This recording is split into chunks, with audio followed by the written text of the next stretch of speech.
Sabay sa agos ng mundong ito, ako'y gulong-gulo.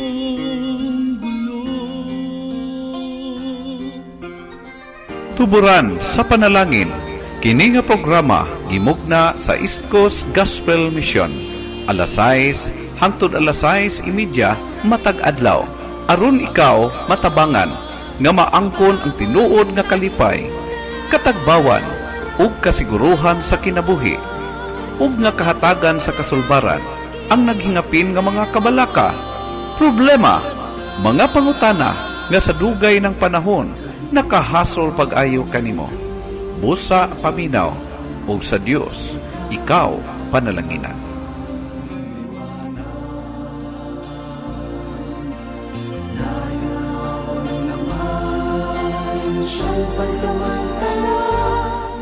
Mayong adlaw sa tanan, dalaygon ang Dios sa higayon, oportunidad kay ang gihatag na sab kanato. Higala, salamat sa inyong nga pagpakiguban kanato karon nga buntag. Kamong tanan nagapaminaw diya sa inyong mga radyo, diya sa inyong panimalay o kaninyong tanan mga higala ug suking tipaminaw, mga kaigsuonan nga naga-follow karon sa ato nga Facebook.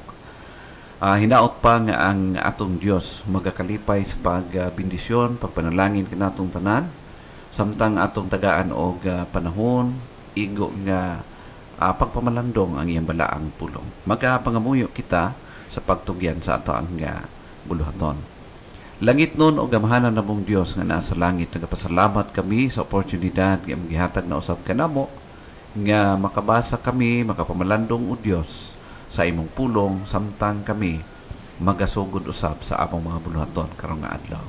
Panalangin ni o Diyos ang tanan nagapaminaw diya sa ilang tagsa-tagsa ka mga radyo, diya sa ilang panimalay, o ingon man o Diyos ang tanan nga nagahigugma sa imong pulong o ang tanan nga mga Facebook friends, followers nga nagapaminaw from time to time.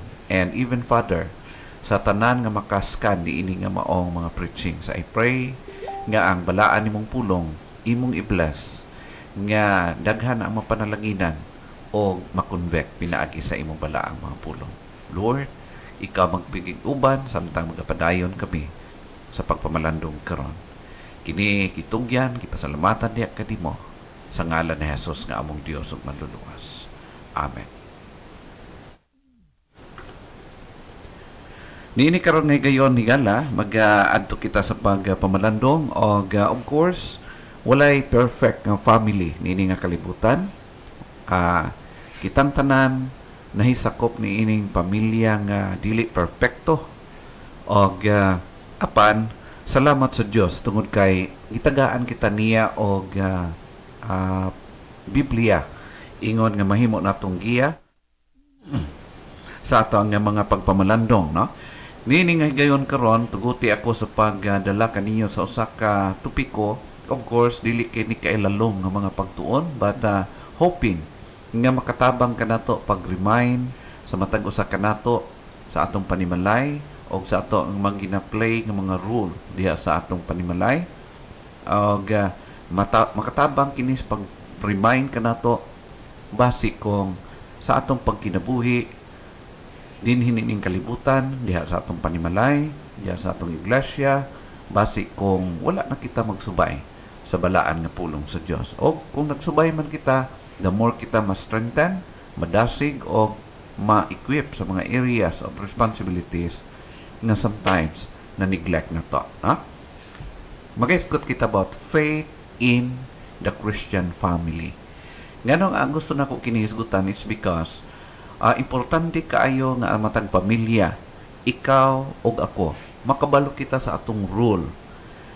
Unsa og nanong ni kita sa dihang ikaw nagtugyan sa imong kinabuhi diha sa Dios. Aduna kitay importante bililhon kaayo nga pribilehiyo, oportunidad nga dapat nato nga masabtan o dapat usab nato ma-exercise samtang kita nagkinabuhi padayon ning kalibutan, no? Ang atong main nga passage diha sa makaplagan sa Ephesians chapter 5 verses 25 down to verse 31. Now, dito na ito makita as we start sa ato nga pagpamalandong. Higala, ang paghilisgutan sa may tungod sa pamilya, of course, dili lang sa bagong tugon nato makaplagan, but also makitaan po nato na atay makaplagan ng mga ehemplo, modelo dinhi sa Old Testament. Example, kung imong tan-aw higala dinhi sa Joshua chapter 24 verse 15, nagaingon dinhi, if you think it's the wrong thing for you to serve the Lord, then choose for yourselves today whom you will serve, the gods whom your ancestors served on the other side of the Euphrates River, or the God of the Amorites in whose territories you are living. But as for me and my house, or as for me and my household, we will serve the Lord. Praise God. Salamat sa pulong sa Ginoo nga atong nakita karon as the Old Testament family model, ang family ni Joshua. Of course, wala kitay daghan kay nga mga background concerning sa iyang family, but kung imong tan-awon ang pronouncement, ang iyang pag-function as leader sa family si Joshua especially, ato makita nga si Joshua dili lang siya ang pangalagad sa Ginoo, nag-follow sa Ginoo, but ato makita nga naa siya command even sa iyang family nga mao ang pagsunod, pagkinabuhi nga subay diha sa balaan nga kasulatan or sa mga pulong o mga commandments nga gihatag sa Ginoo during their time. Now, higala ato makita nga concern, hinumdum na to concern ang Ginoo sa atong kinabuhi as well as sa atong family o sa ato the way kita nagpadayag ni ining nga klaseng kinabuhi nga nahuptan nato gikan sa Ginoo ni ining nga kalibutan. Now, as Christians, we are privileged to be members of God's family. Pribilehiyo gyud kaayo nato nga nahimo kitang usa sakop diha sa pamilya sa Ginoo. We claim we have God as our Father in heaven. Nag-claim kita nga ang atong amahan tuwa sa langit o someday ato siyang mamit. During sa matapos itong kinabuhi ng kalibutan, ato siyang mahimamat, ato siyang makitaan o ma-enjoy na to atong fellowship with God as our Father. Not only that, but also we have Christ, the Lord Jesus Christ, as our elder brother. Mao kana siya ang gikilala kita ni Ginoong Hesus as mga igsuon o gipronounce kana ni Jesus Christ even in the New Testament. Gitawag kita iyang mga elder, siya ato elder brother o kita mga younger brother and sisters. Mao kana siya ang pag-claim ni Ginoong Hesus kanato. Now, not only that, but we have many fathers, mothers, sons and daughters here on earth. Mao kini siya ang pribilehiyo nga gi-enjoy nato as of now.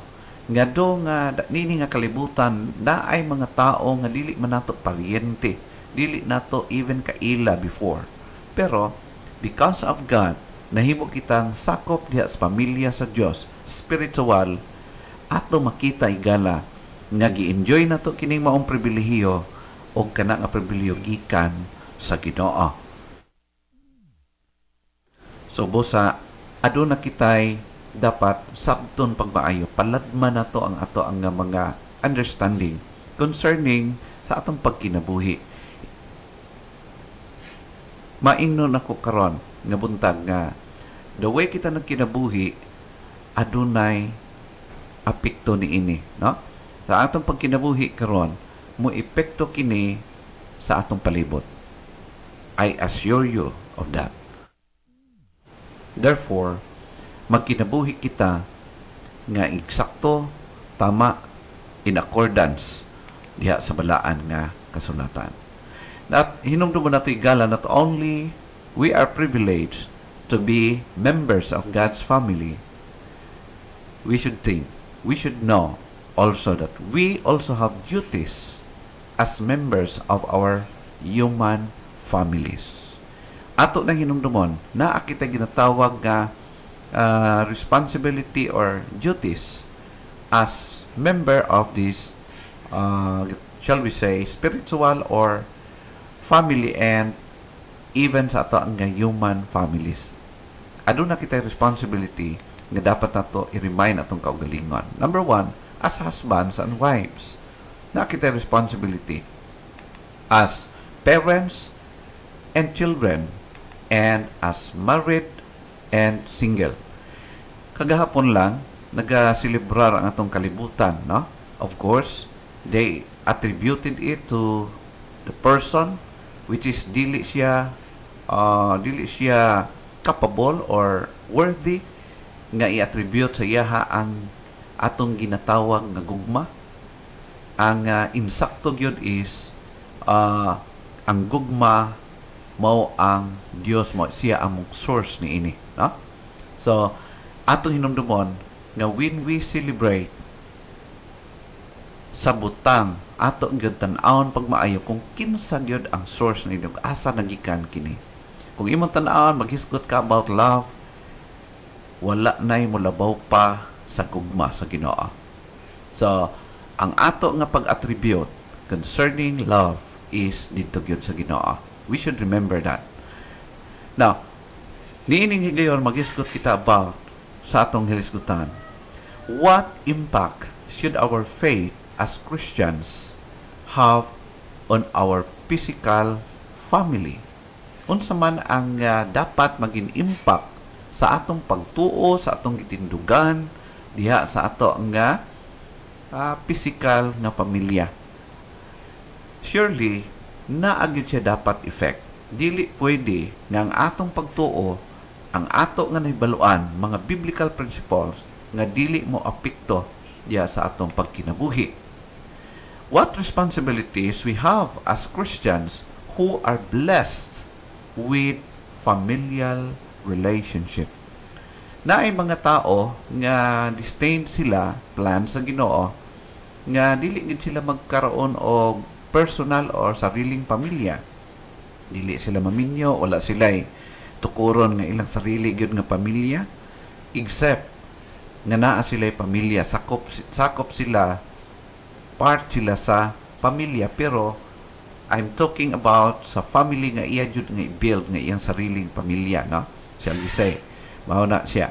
Pero hinumdum mo na to nga ni anang tanan aduna kitay dapat may baluan. Na una atong tan-aw na pinaka-importante nga rule or shall we say duty the Christian as husband. Atong tan-aw diha sa atong pamilya, atong i-review, atong tan-aw kung kita ba as father nag-function ba gyud tinuod as father, as husband, no? Mao kana siya atong tan-aw. Ang first dinhi gusto nako hinahinay kita sa pagtuon ni aron nga ma-digest na to ang mga butang nga kinahanglan po na to may baluan, no? The Christian as husband. So mga husband, ato akining rule, ato akining duty ingon nga miyembro dili lang sa Kristohanong pamilya but sa human Christian family. Kung asa ka nabilong, kung asa ka nagkinabuhi karon, ingon nga bana the Christian as husband. Dinhi sa bala ang kasulatan adunay mga gisulti ang pulong sa Ginoo principle nga dapat natong sabton. The husbands are to love their wives. Okay? Husbands, ang matag bana maghigugma sa ilang matag asawa, or husbands are to love their wives. Or, shall we say, ang matagbana maghigugma sa ilang matag asawa. Ha? Mao kana siya ito makita, ang passage makita ito sa verse 25, a very, very common passage. Siguro from time to time nabasahan kini, pero sometimes na-neglect. Ingon sa verse 25, husbands, love your wives, even as Christ also loved the church and gave himself for it. So ato makita igala, usa kini ka mandate, usa ka order gikan sa Ginoo alang sa mga husbands. So unsa man ang duty sa husband as sa father, sa lalaki as husband, na mao ang paghigugma sa iyang asawa. Okay? So ihatag niya iyang complete devotion, ang iyang loyalty, ang iyang paghigugma, pagmahal ngadto sa iyang asawa. Mao kana siya gala, dili sa silingan, kundi sa asawa, sa iyang asawa, kaugalingon niyang asawa. Na? Mao kana siya ang ato makita dinhi sumala sa pulong sa Ginoo in verse 26 nagingon, that he might sanctify and cleanse it with the washing of water by the word. Ato makita dinhi kung unsa papaano si Ginoong Hesus nag-take care, nag-love sa church, nag-picture out ang atong family, nag-picture out usab sa kay Kristo, o si Kristo nag-picture out siya papaano siya nag-love, nag-take care sa iyang iglesia diin kita nabilong. O kita man usab aduna kita responsibilidad dili lang ato sa Ginoo but also sa ato ang pamilya, mga bana, no? So patas kita, ako bana man usab. So usa akong ginatudloan usab niini kung unsa ang mga duties nato as husband, no? Mao kana siya ingon sa verse 27 that he might present it to himself a glorious church, not having spot or wrinkle or any such thing, but that it should be holy and without blemish. Kana bitang sa kampa walay masaway, no? Walay makita nga wrinkle or kunot or but pasabot something nga dili maayo diya sa kinabuhi sa iya nga iglesia o maingon man sa ato ang mga husband, ang ato pod nga pag-taker, atong pag-love sa ato mga wife dapat dili mahimong katawanan o dili mahimong kayaga-yagan o dili mahimong instead nga maging blessing atong family, mahimo kitang trahedya sa mga katawhan nga nagatanaw kanato. Iyon in verse 28, so ought men to love their wives as their own bodies. He that loveth his wife loveth himself. Ato makita ang iyang pagpadayag ni Ginoong Hesus sa importance kung paano na to i-take care, paano na to i-love, paano na to alagaan ang atong asawa sama sa pag-alaga na to sa atong body. Ingon sa verse 29, for no man ever hated his own flesh, but nourisheth and cherisheth it, even as the Lord the church.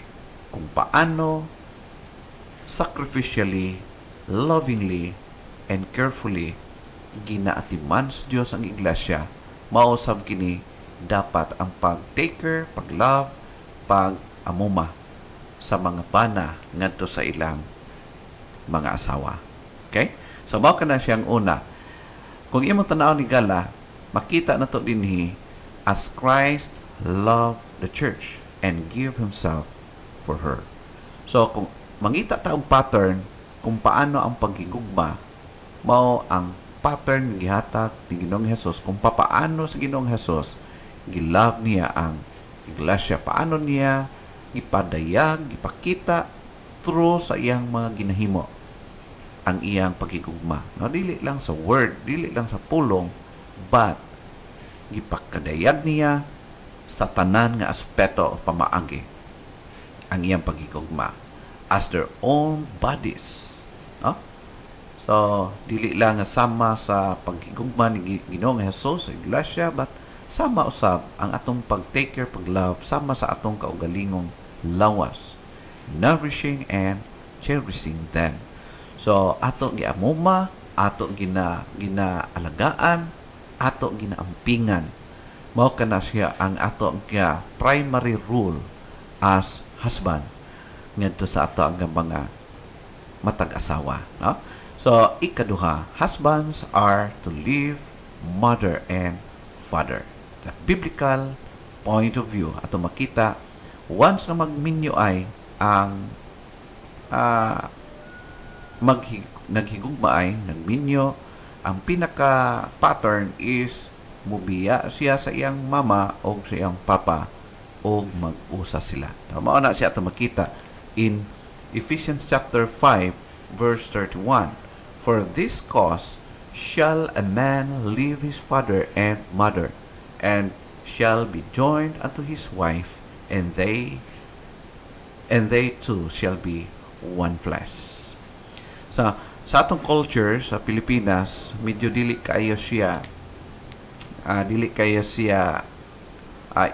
stricto sa pag-observe, no? Kay daghan nato ma-observe nga niabot lang 10 years nga sa kaminyoon na pagyapon sa poder sa ginikanan. I don't know if mahimo kining problema alang kanimo higala nga paminaw, but hopefully nga maging lesson kini alang kanato. Ang pattern gihatag sa Bible ingon siya dinhi, for this cause shall a man leave his father and mother, and shall be joined unto his wife, and they two shall be one flesh. It means to say, magbuo sila og sariling pamilya nga dili maging dependent sa ilahang nga mga parents. This is a biblical point of view. Og kung imo tan-aw ni gala in reality, daghan mga kaguliyang sa pamilya, it's because wala na follow ang pattern. Daghan mga sa ato ang culture, daghan kay mga ginikanan nga bisan minyo ng mga anak, panghilabdan pagyapon, dumalahon ang ilang pagpadagan. But dili na siya biblical. Ang biblical is ang nagminyo, ang bana ug ang asawa dapat yun maghiusa sila, magbuo sila og sarili independente nga pamilya. Of course, wala na putol ang connection gikan sa ilang mga parents, but ang ato nga priority, kung magisgot kita og priorities kinabuhi, ang priority sa husband naa na siyang wife o siyang family nga mabuo, og ang wife po dili na sa iyang parents o di na siyang family, but ang first priority niya is ngadto na sa iyang nga husband o sa iyang mga anak. The people around them are only secondary. Mao kana siya ang atong first nga priority, mao na ang atong family. Of course, we're not talking about prioritizing God. Ang Dios siya gid ang pinaka first sa tanan. Secondly, atong makita ang priority na as human as we are, mao na ang atong gipakaslan nga partner. No? Mao kana siya kung tan-aw nimo ang Bible. Now, kung naa may ma-violate niini, siguro, pero mo create siya og problem, mo create og conflict. Kay naa man gyud mga mahitabo nung ang padagan sa magtiayon, mahilabtan jud sa parents pag naa ka sa under sa bubong sa imong pamilya. Mao na ang normal nga nagapanghitabo if we are just honest sa ato nga culture, sa ato nga Pilipinas. Og I think dili ini siya problem sa ubang country. Kay daghan ang ubang country nag-observe sila na sila mga gina-follow sa nga dili kini ma-violate, no? Ato makita dinhi that living parents to be joined to one's wife. Magkaiusa, magbuo sila ang sariling pamilya. The husband therefore give his wife's priority over his parents. Now, ingon ani ang dating higala, gusto na ko i-clarify. Sa ang usa ka anak, sa wala pa siya naminyo, ang iyahang priority mo iyang parents.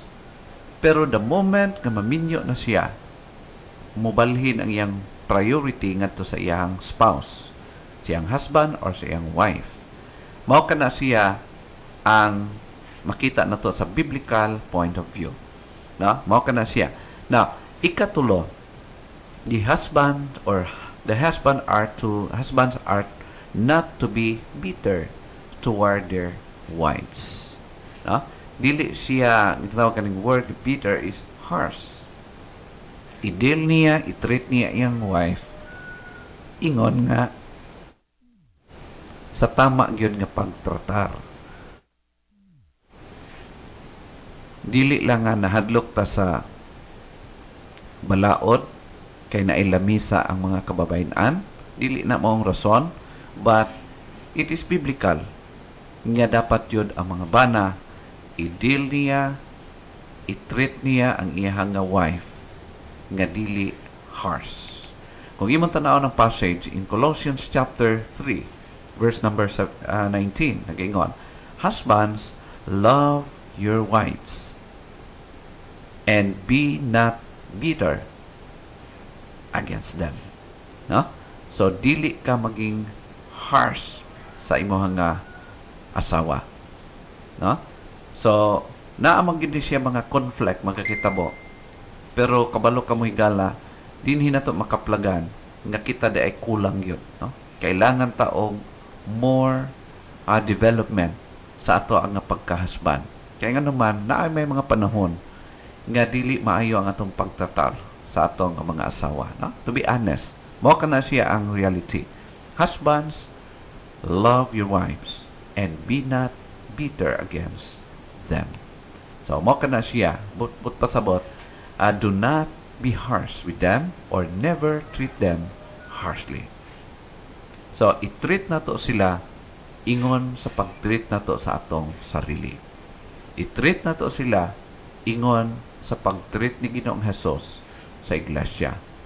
Mao kana siya ang pattern, ang biblical nga principle nga gitudlo kanato. Ang ikaupat nga butang, husbands are to be understanding and give honor to their wives. So, daghan kaayong mga ideas, daghan kaayong mga pamaagi paano nimo himuon kini. No?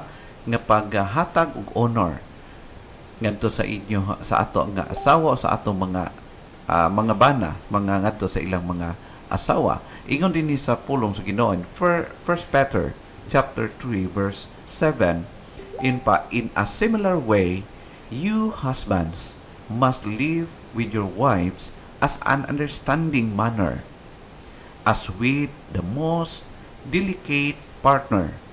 Honor them as successor with you of the gracious gift of life, so that nothing may interfere with your prayers.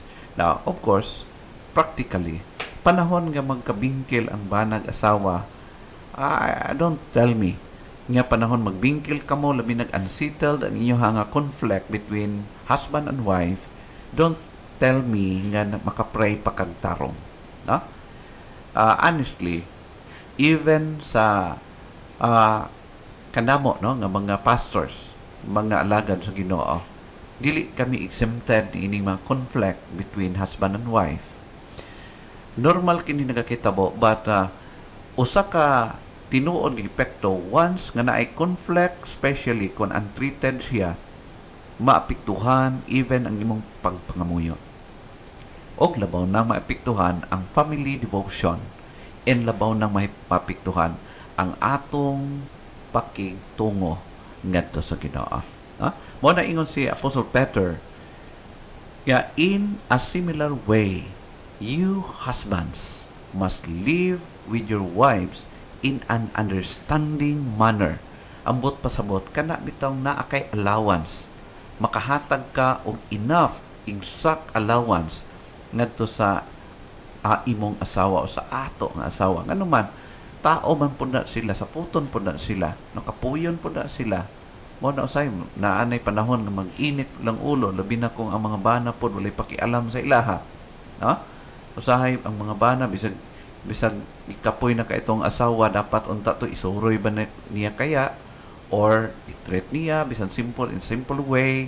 Wala ang mga husband pod mga kanang ginatawag na tong manhid, no? Dili siya niya kaya i-feel unsa ang mga need sa iyang wife. So create siya og conflict, create siya og medyo dili maayo nga mga pagbati, no?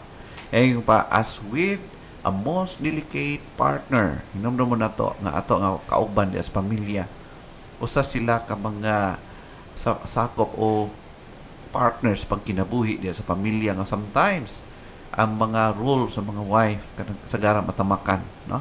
Matamakan. maabuso, no, diya sa atong pamilya. Dapat ampingan. Ha? Ingon pa, honor them as a successor with you of the gracious gift of life, so that nothing may interfere with your prayers. Now, ganun importante kay kini nga ang role sa husband ngadto sa ilang asawa, sa mga husband, no, is importante nga gampanan. It's because mo epekto siya sa kinatibuk-an sa atong pagkinabuhi. Ayaw ko ing nahigala nga kung ikaw bana nga di ka kabalo mo handle sa imong wife o sa imong family, nga maging effective ikaw nga mag-alagad sa Ginoo. Always na ay ginatawag nga tunok o apan sa atong kinabuhi. Now, of course, I do not say na perfect, kundili at least best. Okay? So, mo ka na siya higala atong makita as of now, understanding their delicate nature. Lahi sila. No, sa mga lalaki, mga manhid. Pero ang babae, kung kay na sila, sensitive kayo sila. Makabalo na sila kung bisan gani ilang husband, kabalo na sila the way ang mata sa ilang husband, kabalo na sila kung unsang buti pasabot sa ilang husband. No? Anak na sila. So, pas buhian pagpulong nga medyo bugat kayo. Usay harsh kayo nga mga words. Bugat kayo, no? Honoring them as kinatawag na to nga mga sumusunod, manununod usab uban kanila together of the grace of life. Now, brothers and mga kalalakinan, no? Ato akini nga mga portion. Og dili pa tanahuman next day, God willing, kundi pa siya magbalik, padayon kita magatuon, padayon. Isa pa ka area nga atong gitan-aw, the man or the husband, the man as husband. Unsa atong rule ngadto sa ato ang mga asawa. Now, next day, next study, tan-aw na to ang sunod na pod.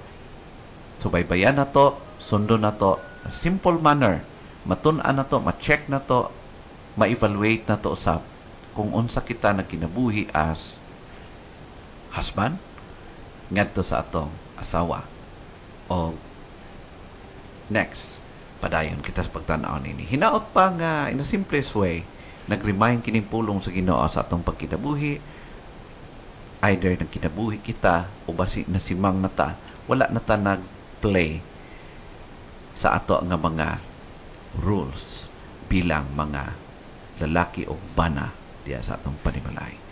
May God bless all of you.